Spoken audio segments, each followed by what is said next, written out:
This is a relatively new palette in my collection. This is well, all of these are, right? It's kind of the point of the video. Hello guys, and welcome back to my channel, where today I'm going to be ranking the eyeshadow palettes that I have most recently added to my collection. I try to keep my collection on the more curated side of things. It has grown significantly over the last year or so because I found so many amazing palettes from amazing brands, but this is the last handful of palettes that I've brought into my collection over the last several months, and I hope you'll enjoy today's ranking video. In case you're curious, I did film today's eyeshadow look, but the video might end up being a bit of a mess. So if I decide that it's not worth my time to edit and upload it, I will just mention what I'm wearing in the next While I Was Out video. That's the series that I can card above for you, where I showcase eyeshadow looks that I've done off camera. I'm not sure if this look is going to be a video coming soon or if it's just going to be featured in that. You'll have to keep an eye out for that if you're curious. And if my eyeshadow look is looking a bit off, it's probably because I was crying a little bit. Anyway, it's a day. Let's get going with this ranking. I'm going to start at the bottom of the pile. This is the Rococo palette from Kailav / Musee Beauty. They are now out of business or going out of business. I think the website's still active where you can find just remaining stock, but this is the Rococo palette. I really love the theme of this palette. I think the artwork is just beautiful, the Rococo art movement. It's very soft, romantic, floral, and it's lovely, really. The color story is pretty. The reason that this one is at the very bottom of my list is because it's actually listed for sale. I have Poshmark and Mercari accounts, and I decided to put this one up for sale because, while the color story is really, really pretty, it's not my favorite formula. I think the formula is good, but it's not great. The shadows move around a little bit more than I like. They kind of remind me a bit of the Sigma formula, where they just sort of spread out.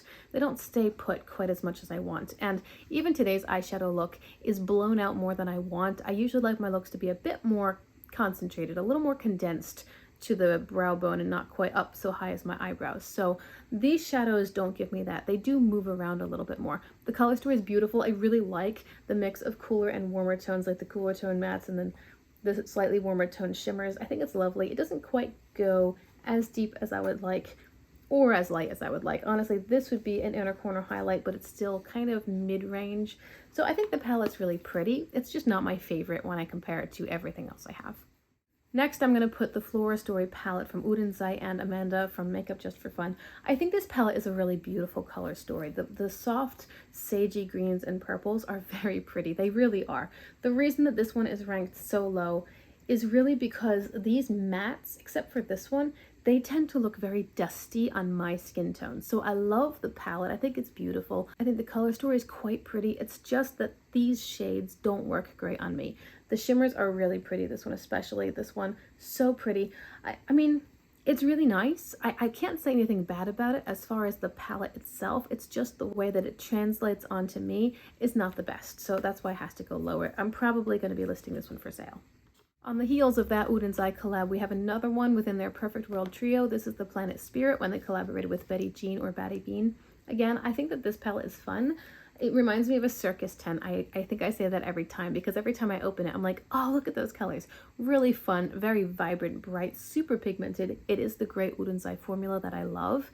The reason this one is lower in the ranking is because for my eyeshadow preferences, it's actually a little bit difficult to get a look out of this because everything's kind of mid-tone. There's no very light shade and there's no very dark shade. I wish that she had taken out two of the colors themselves and added in a little bit more contrast within the remaining colors, one or two pastels and one or two deep mattes. That would have rounded the palette out a lot more for me, and I think it definitely would have ranked higher if that were the case.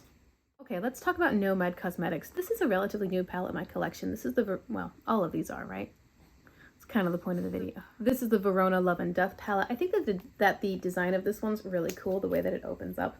Now, let's talk about the color story. I think that this side of the palette is really a missed opportunity. Sorry, this is awkward. It is awkward. This side of the palette's sort of a missed opportunity because they really could have brought in one or two pastels and one or two deep berries or reds, and that would have rounded it out a little bit better. This side of the palette is much more interesting to my taste, and I prefer the more cool tone sorts of gray, black, purpley, blue sorts of shades. So the reason that this palette is ranking where it is actually because of this side of the palette. This side has two topper shades, and I'm pretty sure that nobody likes the topper shade formula from Nomad Cosmetics because the last couple times that they've put that formula into their palettes, it hasn't been very well reviewed. So this shade and this shade they're difficult to pick up. They kind of have a tendency to hard pan. This is a new palette. I have gotten excellent customer service from Nomad Cosmetics because I bought this palette used, and I contacted them when I remembered when people were having issues with this palette, Nomad was doing something about it. So I contacted them and I said, hey, I bought this palette used. I did not buy it from you guys, but I'm having some trouble with the shimmers. Are you still doing that? And would you send me new pans? They just sent me an entirely new palette, which I thought was great customer service. I believe I was talking to one of the owners and they got back to me right away. Very, very good service. But anyway, even though this is the newer formulation, and I do think it's a bit better than the older palette I had, these toppery shades are it's just not my favorite formula. I wish that they were more the regular shimmer formula. A little bit more sparkly, a little bit creamier, and easier to pick up with a brush, or honestly, even with your finger. I don't mind using my finger if the performance is much better, but these are even hard to pick up with a finger. So I just don't love that formula all in all. Next up, we have the Quintessence palette when Sydney Grace collaborated with Temptalia. This palette was given to me by another YouTuber, and I do like it. It's ranking where it is because although the formula is top tier, it's just a color story that, while I do really like it, I probably wouldn't have bought it myself because it has a lot more darker shimmers, and I tend to prefer mid-tone to light shimmers. So I think this is beautiful, and I actually really like the way that I look in these colors. These, again, the cool toned, more neutral shades, the gray-based purples and blues, they work nicely on my skin tone. I wouldn't have bought this palette probably because of the darker shimmers, but I own it. And it is really, really pretty. And the Sydney Grace formula, I loved this so much that I went out and bought another Sydney Grace palette, which you'll see in a minute. You might hear my baby start fussing. She woke up very early this morning, and despite the fact that I tried to get her to go back to bed, she wasn't a fan of the idea. So here is the What's Up Beauty Geodes palette. I was quite delighted with this palette. I think the formula is really good. It is really nice. This palette is ranking where it is because it's a little bit more like a neutral with a twist sort of thing. It has a lot of more neutral shades. I like that they're mainly more rosy toned. There are a couple more neutral shades here with the green or yellowy brown based sorts of colors, but it's a really pretty palette. The shimmers are super lovely, and you can get some fantastic looks from this one. I think I have videos on almost, if not all, of these palettes, so if you're curious, just check my channel. There are videos, there are playlists. I've got several hundred videos on my channel. This is really, really good. I'm enjoying this a lot, and I really like the rosy, softer, more neutral, but still kind of a colorful neutral side that it brings. Now in my top three, here is the other Sydney Grace palette that I bought. This is the Tropic color when Sydney Grace collaborated with Tina from the Fancy Face. So this is a super colorful palette. Sydney Grace usually launches very neutral palettes. They have singles that you can buy and build your own palettes, but most of their pre-made curated color stories are very neutral. This, I think, is the most colorful thing they've ever done, and it is beautiful. The formula is amazing. This is ranking third and not second or first only because of the color story. I just find the color stories of the other two palettes a little bit more enticing, but this is gorgeous. The performance is fantastic. The shimmers are so creamy and buttery soft and smooth and really, really shiny without being hyper metallic and wet looking. They're not quite the indie shimmers where you're gonna have like oil bleeding out into the cardboard around the pan sort of formula. They're different, but they're not a traditional shimmer. They're beautiful. The mattes are amazing. They're very, very easy to work with. They kind of just blend themselves. They're super pigmented, but you can go softer or you can go heavier. They're really easy to work together. The Sydney Grace formula is stellar. So this palette's a lot of fun. It's only ranked a bit lower, again, because the color story is not quite as engaging to my current tastes as numbers 1 and 2. So for number 2, we're going to dive back into Nomad. Here is the Monteverde Cloud Forest palette. This is my favorite palette from Nomad. I love it. It's so beautiful. I like that it's really green heavy, but then it has these amazing neon-y pops of color, and they're just so much fun, and they're really pigmented. There's a good range here between the light shades and the medium shades, and then a couple darker shades as well. The shimmers are not all green. You've got about 3 green... Excuse me. Hey, come here. All right, she came to join us for these last 2 palettes. So the Nomad shimmers, let me see if I can hold this direction. The shimmers are not all green. There are about 3 green shimmers in here, and then the others have either blue or purple tendencies, and then there's one up here that's, well, it's green too, but it's a multi-chrome. It also has pink, and it also has brown. This one over here is quite blue purple.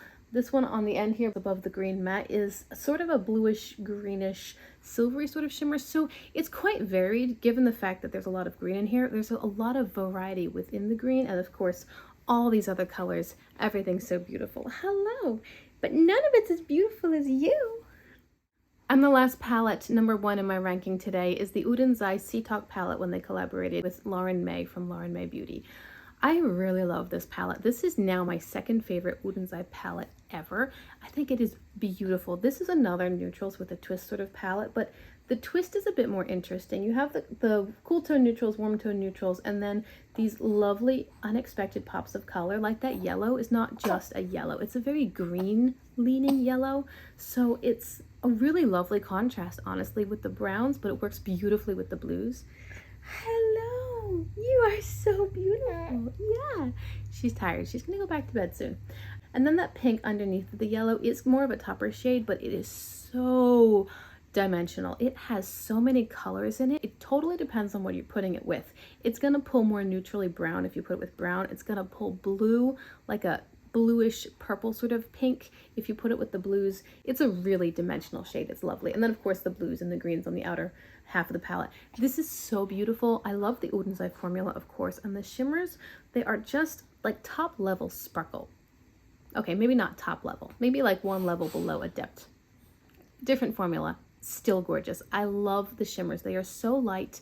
They're just lightweight. Nothing feels heavy. Everything blends out and you can just get this lovely light wash of extremely sparkly glitter sort of formula. It is so, so beautiful. So this is number 1 in today's ranking and number 2 out of all my udenzai palettes. So those are my most recent palettes, guys. I wanted to squeeze this video in when I could. I've got little ones, the rest of my children waking up soon, and now this one, she has to go back to sleep because she's quite tired. I hope you guys have enjoyed this video.